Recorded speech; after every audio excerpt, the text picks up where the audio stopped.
ఈ రోజున నువ్వేం చేస్తున్నావో నీకు తెలుసు కదా, నువ్వేం చూస్తున్నావో తెలుసు కదా, ఎలా ప్రవర్తిస్తున్నావో తెలుసు కదా.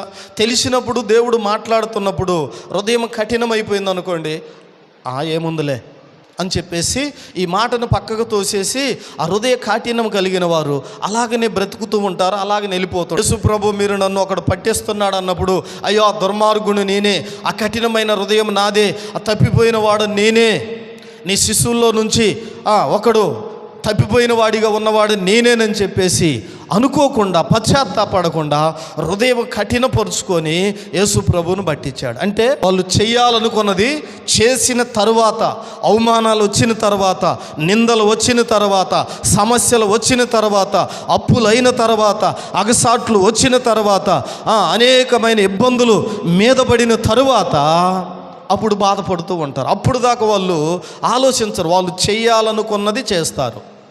యేసు ప్రభు చెప్పినప్పుడు ఇంటే ఇలా తల్లకిందులుగా పడి చనిపోడుగా.